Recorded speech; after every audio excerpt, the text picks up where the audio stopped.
역대지하 5장. 이렇게 해서 솔로몬은 주님의 성전을 짓는 모든 일을 완성하였다. 솔로몬은 그의 아버지 다윗이 거룩하게 구별해서 바친 성물, 곧 은과 금과 모든 기구를 가져다가 하나님의 성전 창고에 넣었다. 솔로몬은 주님의 언약궤를 시온, 곧 다윗성에서 성전으로 옮기려고 이스라엘 장로들과 이스라엘 자손의 각 가문의 대표인 온 지파의 지도자들을 예루살렘으로 불러 모았다. 이스라엘의 모든 남자가 일곱째 달 절기에 왕 앞에 모였다. 이스라엘의 모든 장로가 모이니 레위 사람들이 궤를 메어 옮겼다. 궤와 회막과 장막 안에 있는 거룩한 기구를 모두 옮겨왔는데 제사장들과 레위 사람들이 그것을 날랐다. 솔로몬 왕과 왕 앞에 모인 온 이스라엘 회중이 궤 앞에서 양과 소를 셀 수도 없고 기록할 수도 없을 만큼 많이 잡아서 제물로 바쳤다. 제사장들은 주님의 언약궤를 제자리, 곧 성전 내실 지성소 안, 그룹들의 날개 아래 가져다가 놓았다. 그룹들은 궤가 놓인 자리 위에 날개를 펼쳐서 궤와 채의 위를 덮었다. 궤에서 삐죽 나온 두 개의 채는 길어서 그 끝이 지성소의 정면에 있는 성소에서도 보였다. 그러나 성소 밖에서는 보이지 않았다. 그 채는 오늘날까지 그곳에 그대로 놓여 있다. 궤 속에는 호렙에서 모세가 넣어둔 두 판 말고는 아무것도 없었다. 이 두 판은 이스라엘 자손이 이집트에서 나온 다음에 주님께서 호렙에서 그들과 언약을 세우실 때 모세가 거기에 넣은 것이다.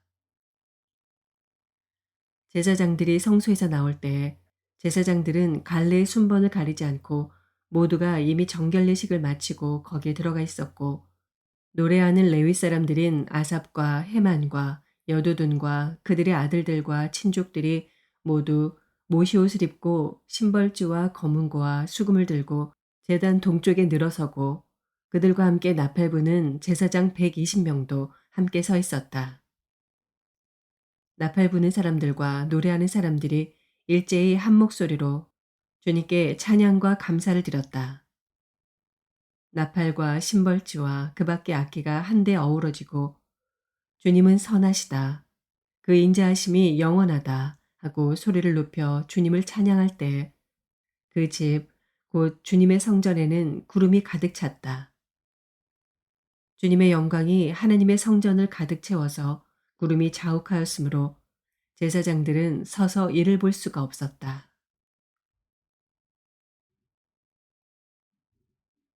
역대지하 6장. 그런 가운데 솔로몬이 주님께 아뢰었다. 주님께서는 캄캄한 구름 속에 계시겠다고 말씀하셨습니다. 이제 주님께서 계시라고 내가 이 웅장한 집을 지었습니다. 이 집은 주님께서 영원히 계실 곳입니다. 그런 다음에 왕은 얼굴을 돌려 거기에 서 있는 이스라엘 온 회중을 둘러보며 그들에게 복을 빌어 주었다. 그는 말하였다. 주 이스라엘의 하나님을 찬양하십시오. 주님께서는 내 아버지 다윗에게 친히 말씀하신 것을 모두 그대로 이루어 주셨습니다. 주님께서 말씀하시기를 내가 내 백성을 이집트 땅에서 이끌어낸 날부터 오늘에 이르기까지 내가 내 이름을 기릴 집을 지으려고 이스라엘 어느 지파에서 어느 성읍을 택한 일이 없다. 또 내 백성 이스라엘을 다스릴 영도자를 삼으려고 어느 누구도 택한 바가 없다. 그러나 이제는 내 이름을 둘 곳으로 예루살렘을 택하였고 내 백성 이스라엘을 다스릴 사람으로 다윗을 택하였다 하셨습니다. 내 아버지 다윗께서는 주 이스라엘의 하나님의 이름을 기릴 성전을 지으려고 생각하셨으나 주님께서 내 아버지 다윗에게 이르시기를 내가 내 이름을 기릴 성전을 지으려는 마음을 품은 것은 아주 좋은 일이다. 그런데 그 집을 지을 사람은 네가 아니다. 내 몸에서 태어날 내 아들이 내 이름을 기릴 성전을 지을 것이다 하셨습니다. 주님께서 말씀하신 대로 아버지 다윗의 뒤를 이어서 이렇게 내가 이스라엘의 왕위를 이었으며 주 이스라엘의 하나님의 이름을 기릴 성전을 지었으니 주님께서는 이제 그 약속을 이루셨습니다. 그리고 나는 주님께서 이스라엘 자손과 더불어 세우신 언약을 넣은 궤를 여기에 옮겨다 놓았습니다. 요한일서 4장. 사랑하는 여러분, 어느 영이든지 다 믿지 말고 그 영들이 하나님에게서 났는가를 시험하여 보십시오. 거짓 예언자가 세상에 많이 나타났기 때문입니다. 여러분은 하나님의 영을 이것으로 알 수 있습니다. 곧 예수 그리스도께서 육신을 입고 오셨음을 시인하는 영은 다 하나님에게서 난 영입니다. 그러나 예수를 시인하지 않는 영은 다 하나님에게서 나지 않은 영입니다. 이것은 그리스도의 적대자의 영입니다. 여러분은 그 영이 올 것이라는 말을 들었습니다. 그런데 그 영이 세상에 벌써 와 있습니다. 자녀된 이 여러분, 여러분은 하나님에게서 난 사람들이며 여러분은 그 거짓 예언자들을 이겼습니다. 여러분 안에 계신 분이 세상에 있는 자보다 크시기 때문입니다. 그들은 세상에서 났습니다. 그런 까닭에 그들은 세상에 속한 것을 말하고 세상은 그들의 말을 듣습니다.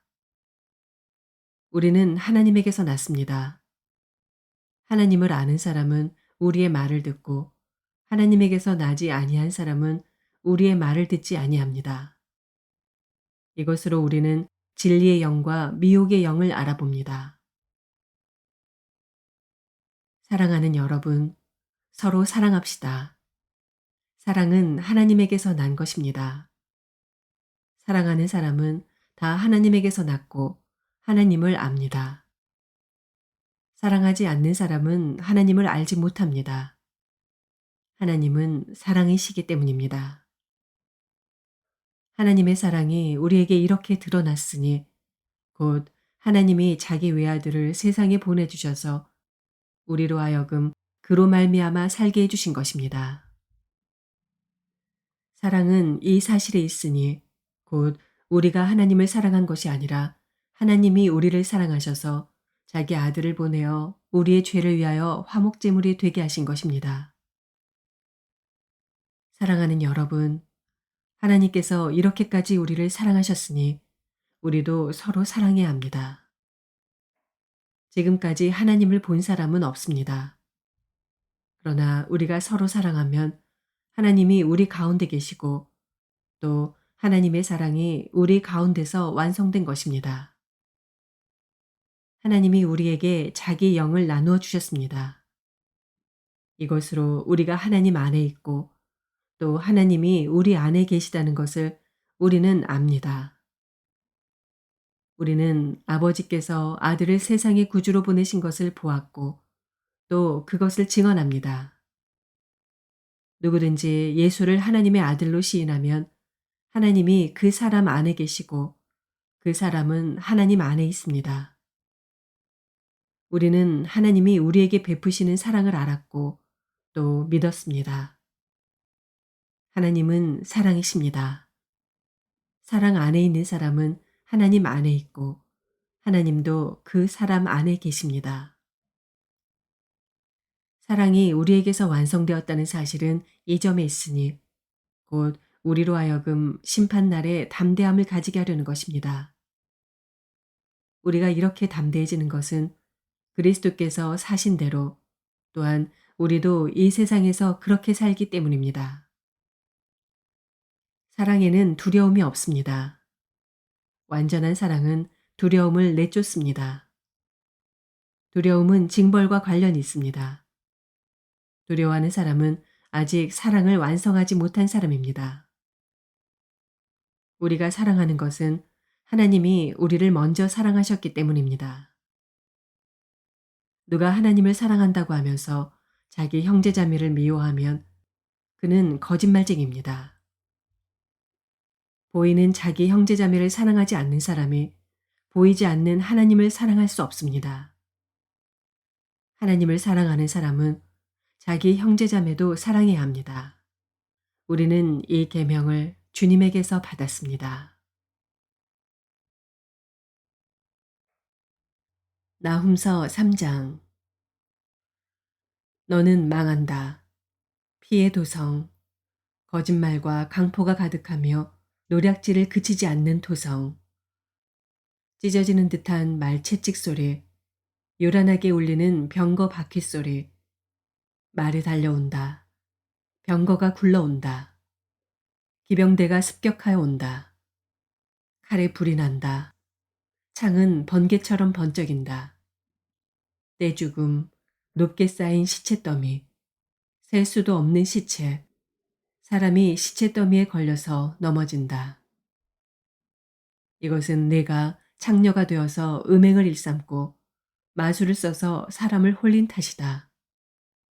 음행으로 문 나라를 홀리고 마술로 문 민족을 꿰었기 때문이다. 이제 내가 너를 치겠다. 나 만군의 주가 선언한다. 내가 내 치마를 내 얼굴 위로 걷어 올려서 내 벌거벗은 것을 문나라가 보게 하고 내 부끄러운 곳을 뭇 왕국이 보게 하겠다. 오물을 너에게 던져서 너를 부끄럽게 하고 구경거리가 되게 하겠다. 너를 보는 사람마다 니느웨가 망하였다면 누가 그를 애도하랴 하면서 너를 피하여 달아나니 너를 위로할 자들을 내가 어디에서 찾아올 수 있겠느냐. 내가 테베보다 나은 것이 무엇이냐. 나일강 옆에 자리 잡은 테베. 강물에 둘러싸여 그 큰 물이 방어벽이 되고 그 큰 물이 성벽이 된 그 성읍. 에티오피아와 이집트가 얼마든지 힘이 되어주고 붓과 리비아가 도와주었다. 그러나 그러한 성읍의 주민도 사로잡혀가고 포로가 되어서 끌려갔다. 어린아이들은 길거리 모퉁이에서 나동그라져서 죽고 귀족들은 제비 뽑혀서 잡혀가고 모든 지도자가 사슬에 묶여서 끌려갔다. 너 또한 술에 취해서 갈팡질팡하고 원수를 피하여 숨을 곳을 찾아 허둥지둥 할 것이다. 내 모든 유세가 무화과처럼 떨어질 것이다. 흔들기만 하면 먹을 이의 입에 떨어지는 처음 익은 무화과처럼 될 것이다. 내 군인들을 보아라. 그들은 모두 여자들이다. 밀어닥치는 대적들 앞에서 내 땅의 성문들은 모두 열리고 빗장은 불에 타버렸다. 이제 에워싸일 터이니 물이나 길어두려무나. 너의 유세를 탄탄하게 해두어야 할 것이니 수렁 속으로 들어가서 진흙을 짓이기고 벽돌을 찍어내려무나. 느치가 풀을 먹어 치우듯이 거기에서 불이 너를 삼킬 것이고 칼이 너를 벨 것이다. 느치처럼 불어나 보려무나. 메뚜기처럼 불어나 보려무나. 내가 상인들을 하늘의 별보다 더 많게 하였으나 느치가 땅을 황폐하게 하고 날아가듯이 그들이 날아가고 말 것이다. 너희 수비대가 메뚜기 떼처럼 많고 너의 관리들이 느치처럼 많아도 추울 때에는 울타리에 붙어 있다가 해가 떠오르면 날아가고 마는 메뚜기 떼처럼 어디론가 멀리 날아가고 말 것이다. 아시리아의 왕아, 내 목자들이 다 죽고 내 귀족들이 영영 잠들었구나. 내 백성이 이산 저산으로 흩어졌으나 다시 모을 사람이 없구나. 내 상처는 고칠 길이 없고 내 부상은 치명적이다. 내 소식을 듣는 이들마다 내가 망한 것을 보고 기뻐서 손뼉을 친다. 너의 계속되는 학대를 받지 않았다고 생각하는 사람이 어디에 있느냐. 누가복음 19장. 예수께서 여리고에 들어가 지나가고 계셨다. 삭개오라고 하는 사람이 거기에 있었다. 그는 세관장이고 부자였다. 삭개오는 예수가 어떤 사람인지를 보려고 애썼으나 무리에게 가려서 예수를 볼 수 없었다. 그가 키가 작기 때문이었다. 그래서 그는 예수를 보려고 앞서 달려가서 뽕나무에 올라갔다. 예수께서 거기를 지나가실 것이기 때문이었다. 예수께서 그곳에 이르러서 쳐다보시고 그에게 말씀하셨다. 삭개오야, 어서 내려오너라. 오늘은 내가 네 집에서 묵어야겠다. 그러자 삭개오는 얼른 내려와서 기뻐하면서 예수를 모셔드렸다.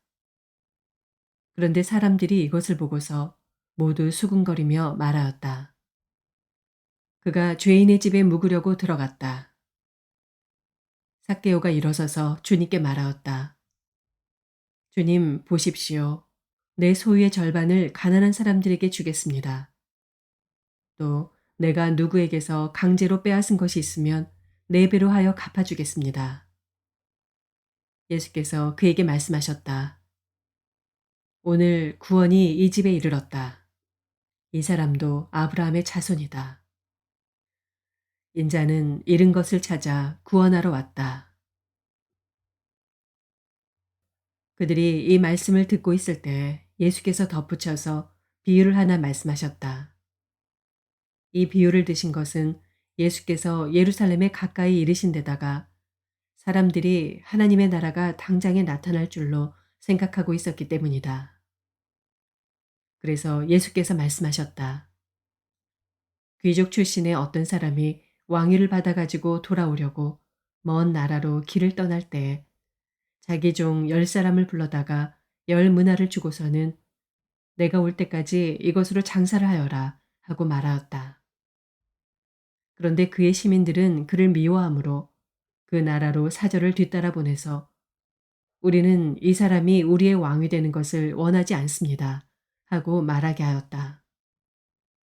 그러나 그 귀족은 왕위를 받아가지고 돌아와서 은화를 맡긴 종들을 불러오게 하여 각각 얼마나 벌었는지를 알아보고자 하였다. 첫째 종이 와서 말하였다. 주인님, 나는 주인의 한 문화로 10문화를 벌었습니다. 주인이 그에게 말하였다. 착한 종아, 잘했다. 내가 아주 작은 일에 신실하였으니 10고를 다스리는 권세를 차지하여라. 둘째 종이 와서 말하였다. 주인님, 나는 주인의 한 문화로 5문화를 벌었습니다. 주인이 이 종에게도 말하였다. 너도 5고를 다스리는 권세를 차지하여라. 또 다른 한 종이 와서 말하였다. 주인님 보십시오. 주인의 한 문화가 여기에 있습니다. 나는 이것을 수건에 싸서 보관해 두었습니다. 주인님은 야무진 분이라서 맡기지 않은 것을 찾아가시고 심지 않은 것을 거두심으로 나는 주인님을 무서워하여 이렇게 하였습니다. 주인이 그에게 말하였다. 악한 종아, 나는 내 입에서 나온 말로 너를 심판하겠다. 너는 내가 야무진 사람이라서 맡기지 않은 것을 찾아가고 심지 않은 것을 거둬가는 줄 알고 있었지. 그러면 어찌하여 내 은화를 은행에 예금하지 않았느냐. 그랬더라면 내가 돌아와서 그 이자와 함께 그것을 찾았을 것이다. 그리고 그는 곁에 서 있는 사람들에게 말하였다. 이 사람에게서 한 문화를 빼앗아서 10문화를 가진 사람에게 주어라. 그들이 주인에게 말하기를 주인님, 그는 10문화를 가지고 있습니다 하였다. 내가 너희에게 말한다. 가진 사람은 더 받게 될 것이요. 가지지 못한 사람은 그가 가진 것까지 빼앗길 것이다.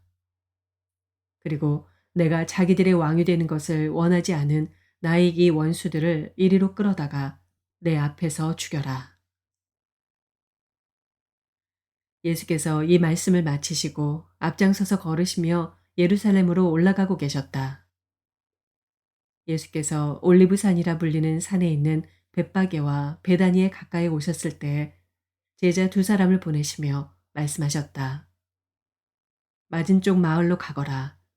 거기에 들어가서 보면 아직 아무도 타본 적이 없는 새끼 나귀 한 마리가 매어 있을 것이다. 그것을 풀어서 끌고 오너라. 혹시 누가 너희에게 왜 푸느냐고 묻거든 주님께서 그것을 필요로 하십니다 하고 말하여라. 보내심을 받은 사람이 가서 보니 예수께서 그들에게 말씀하신 그대로였다. 그들이 새끼 나귀를 푸는데 그 주인들이 그들에게 말하였다. 그 새끼 나귀는 왜 푸는 거요? 그들이 대답하였다. 주님께서 그것을 필요로 하십니다. 그리고 그들이 그 새끼 나귀를 예수께로 끌고 와서 자기들의 옷을 나귀 등에 걸쳐 얹고서 예수를 올라타시게 하였다. 예수께서 나아가시는데 제자들이 자기들의 옷을 길에 깔았다. 예수께서 어느덧 올리브산의 내리막길에 이르셨을 때 제자의 온 무리가 기뻐하며 자기들이 본 모든 기적을 두고 큰 소리로 하나님을 찬양하면서 말하였다. 복되시다. 주님의 이름으로 오시는 임금님. 하늘에는 평화, 지극히 높은 곳에는 영광. 그런데 무리 가운데 섞여 있는 바리새파 사람 몇이 예수께 말하였다. 선생님, 선생님의 제자들을 꾸짖으십시오. 그러나 예수께서 대답하셨다. 내가 너희에게 말한다. 이 사람들이 잠잠하면 돌들이 소리 지를 것이다. 예수께서 예루살렘 가까이에 오셔서 그 도성을 보시고 우시었다. 그리고 이렇게 말씀하셨다. 오늘 너도 평화에 이르게 하는 일을 알았더라면 좋을 터인데. 그러나 지금 너는 그 일을 보지 못하는구나. 그 날들이 너에게 닥치리니 너희 원수들이 토성을 쌓고 너를 애워싸고 너를 사면에서 쥐어들어서 너와 내 안에 있는 내 자녀들을 짓밟고 내 안에 돌 한 개도 다른 돌 위에 얹혀 있지 못하게 할 것이다. 이것은 하나님께서 너를 찾아오신 때를 내가 알지 못했기 때문이다. 예수께서 성전에 들어가셔서 장사하는 사람들을 내쫓으시며 그들에게 말씀하셨다. 성경에 기록하기를 내 집은 기도하는 집이 될 것이다 하였다. 그런데 너희는 그것을 강도들의 소굴로 만들어버렸다. 예수께서 날마다 성전에서 가르치셨다. 대제사장들과 율법학자들과 백성의 우두머리들이 예수를 없애버리려고 꾀하고 있었으나 어찌해야 할지 방도를 알지 못하였다. 백성이 모두 그의 말씀을 열심히 듣고 있었기 때문이다. 아멘.